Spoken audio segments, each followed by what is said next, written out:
Good morning. Hope you're all doing well. We are on the bottom of Chaf Gimel Amud Aleph 23a5, and what we are going to try to do is try to connect the machlokas, the debate between Rav Avahu and Chizkiyahu, to Amoraim. Those are from the time period that is associated with the Gemara, and assume that and try to connect their machlokas, their debate, to a debate that took place in the time of the Tanaim. So this is always something which we try to avoid. In other words, it's really a question when we try to do this, because the Amoraim don't really have the right to argue with the Tanaim.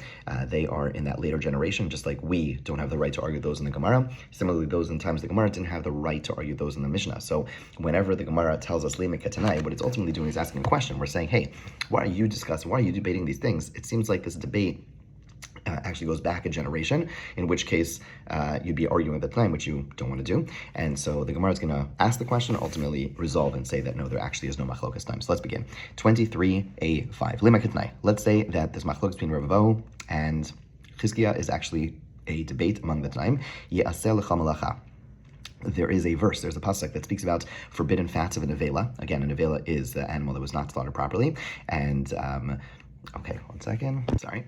Okay, so a nevela is an animal that was not slaughtered properly, and chelev is forbidden fats that is normally forbidden on every animal to eat. And the Torah tells us that when it comes to chelev of a nevela, that it is allowed. It's allowed to be used for any use. What we could just say, you could use it. What does it mean lecha malacha? For every use? It seems to be including something. So you may have thought that it's only permitted to be used for kodesh, for hektish, for things which are sanctified. But for lemechas had yodiyeh aser. But when it comes to things like regular usage, maybe it's not allowed to be used. In other words, maybe it's only this special dispensation, that chelav, that these forbidden fats can be used in nevela. Maybe it's only the things which are, the most sanctified that it can be used for, but maybe not uses. And by uses, it's fat, so people can use it to help oil hinges and whatever you use oils for, right? So to teach you that it can be used for any use, even that of a regular person like me and you. These are the words of Rav Yosi. And Kiva disagrees. He says, you may have thought that so now let's remind ourselves that a nevela is tameh, okay? And there the pasuk is telling us, Rabbi Kiva is suggesting, is that you may have thought that when the Torah says you could use it, you could use this fat by saying you could use it, the implication is that it's tahar, that it's pure, says Rabbi Kiva, and it's ritually pure, and therefore you could use it for things like the door of my house or something like that. However, when it comes to using things for in the Beis Hamikdash, there maybe we would treat it as impure. Maybe there in those contexts we treat it as impure. Tamalomar lecha malacha, to say that any use is going to be permitted. Okay, when it comes to tuma and tahara. Okay, so Rabbi Yosi tuma tahara lo tzrichra. Rabbi Yosi says no, we would have no question about the ritual purity and impurity. We know that it's tahar, and we wouldn't think that it would be impure in any setting. What we do need a verse for is to teach you that it's permitted to benefit from the chelev. Okay, listen closely, right? Rabbi Kiva is reheter lo tzrichra. Rabbi Kiva says no, we don't really need any permission when it comes to usage, because you have to have any benefit from it, because we would know that already. Okay, we'll come back to that. So what do we need the pasuk for? What's the pasuk left to teach us about tumantara, purity and impurity? We're at the top of Chaf Gimel Amud Beis. So my love what are they arguing about? Rabbi Yosi, it would seem that Rabbi Yosi argues lo so chelu, the fact that the Torah says don't eat any chelev, mashma ben isra chila ben isra na, implies both a prohibition against eating and benefit, and therefore v'chiasa kar lemishriya lenevela bana huda asa. When it comes to say that the nevela, that the forbidden fat in nevela could be used for every type of work, it's coming to tell you that even though it said don't eat, which means don't eat and don't benefit, you are allowed to benefit. That's what the pasuk is coming to. Rabbi Kiva savar isra chila mashma, isra nela mashma. Rabbi Kiva, seemingly like Chizkiyahu, would hold that no, when it says don't eat, that means don't eat, and didn't say anything about hana. Okay, so you already knew that it's permitted in benefit, and therefore v'chiasa kra, and therefore when you have this extra pasuk saying it can be used for all malacha, l'tuma v'tara, it's coming to teach us something not about benefits for regular use, because we know that already, because the words don't eat only imply don't eat. Rather, it's coming to teach you about tuma and tara, purity and impurity. So again, the Gemara is asking this as a question, saying that it would seem that Rabbi Kiva is going like Chizkiyahu, and Rabbi Yosi is going like Rabbi Yosi is going like Rav Avahu. Or Ravo is going like basically. Okay, the Gemara says no. Really, the words don't eat, the Gemara is suggesting, is really like Ravo. That don't eat means don't eat and don't benefit. What are they arguing about?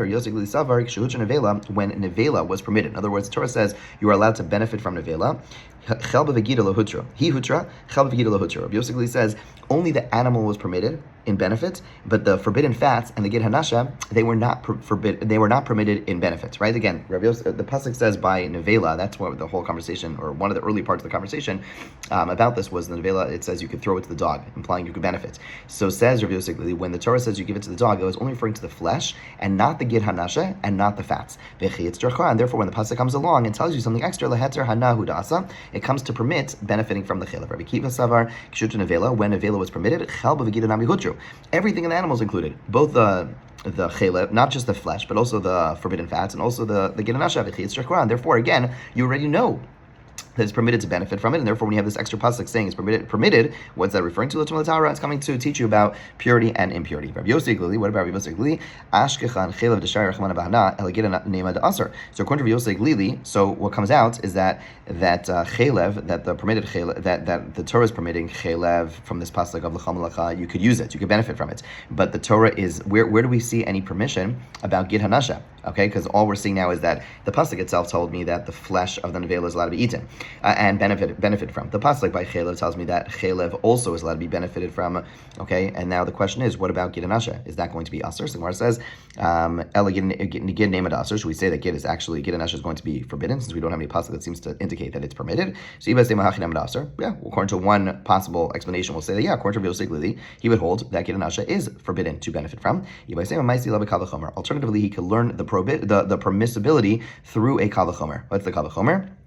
When it comes to eating forbidden fats, the punishment is kares. Kares is the most stringent punishment, mutar bana, and yet, despite that, it is permitted in benefits from that pasuk b'cham malacha. Gid she'eino anush kares l'kol shkein. So eating gid hanasha, which is prohibited, but it doesn't have the same level of punishment. So for sure, it's going to be permitted for benefits.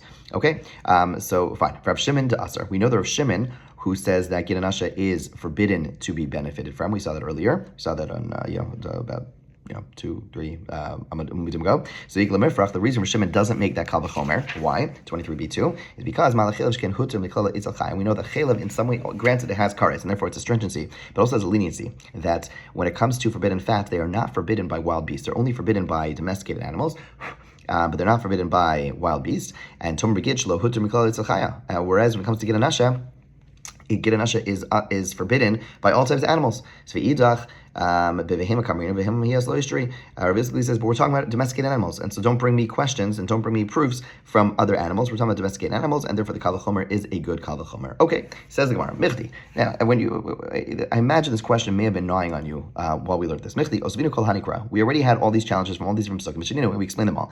What are they arguing about? They're arguing, they disagree regarding the chametz on Pesach according to the view of the Rabbanan, or regarding ox that's to be stoned according to all opinions. Chizkiah says the prohibition against benefiting is from the pasuk lo ye'achel, should not be eaten to others, so it says done not to benefit. Rabbi Vahu nafgile min nevela. Rabbi Vahu learns the prohibition of benefit from the fact that the Torah permits benefit by nevela. But at the end of the day, according to both of them, asirum b'hana, they both agree at the end of the day. According all the cases comes out that they're not disagreeing about anything. They disagree about the sources, but they don't practically don't disagree about anything. So, my benai, what practical difference? Granted, Rav Vo says the word don't eat means don't eat and don't benefit. Rabbi Chizkiah holds don't eat means don't eat. Okay, but at the end of the day, practically all the cases are actually the same. So, Gemara says no, there's one case, and that is unconsecrated animals that were slaughtered in the temple courtyard. We spoke about this earlier. Chizkiah says that when it says you cannot benefit by these, excludes the case of chametz and Pesach and the ox be stoned, that their benefit is forbidden, right? That's what it comes to teach you, that their benefit is forbidden by the fact that it says lo yachel. Oso, and the pasuk oso by treifa to exclude the case of a treifa that was, oso, the pasuk oso lema'ute, which teaches you by the treifa, which permits benefit by the treifa. To exclude unconsecrated animals or slaughtered in the temple courtyard, that's teaching us that their benefit is prohibited. He says no. The word oso by the treifa comes to teach me the case of chametz on Pesach and the ox to be stoned, that they are not like the regular treifa, and therefore their benefit is forbidden.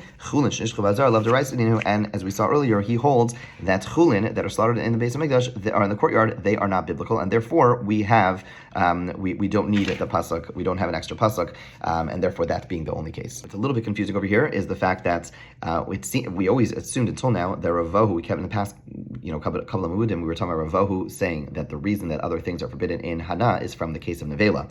But the Gemara over here is going specifically in the opinion of Rabbi Yehuda, who holds that Dvarim Kechsavan. We're going to talk about this a little bit more tomorrow, so if this is a little bit hard to follow, don't worry about it. Rabbi Yehuda holds Dvarim Kechsavan, that when the Torah talks about Nevela, what could be done, it's specifically coming to tell you that you have to, read the psukim as they are, teach you what you're allowed to give to a non-Jew, what you're allowed to give to a Ger Toshav, but you can't infer anything from there, and therefore Ravahu does need the word oso to teach me that chametz on Pesach and the ox that's going to be stoned is aser bahana, okay, and therefore he doesn't have and therefore when regards to what Chizkiah learned, that chulin that was slaughtered in the base of Mikdash is aser, and he learned that from the pasuk, but Ravo does not have the pasuk remaining to do so, but the Gemara says it's not a problem because Ravo holds that chulin, which is slaughtered in Nazara, is not biblical. It is only rabbinic, and therefore you don't need a pasuk from it, and that's the one case they disagree about Chizkiah. Ironically, Chizkiah was the one who said that the pasuk don't eat means don't eat, but nothing to do with benefit. Ravo said don't eat means don't eat and don't benefit. What comes out is Chizkiah is actually more strict than Ravo, because Chizkiah ends up learning, according to this way we're seeing it right now, that Chizkiah ends up learning that chulin shnishchulu bazar, that unconsecrated items were slaughtered in the courtyard, in the temple courtyard, they are going to be forbidden in Hana, and Ravo says they are, but they're only rabbinic, meaning he is more lenient. Okay, we'll pick up and in some way review this all tomorrow. Have a great day.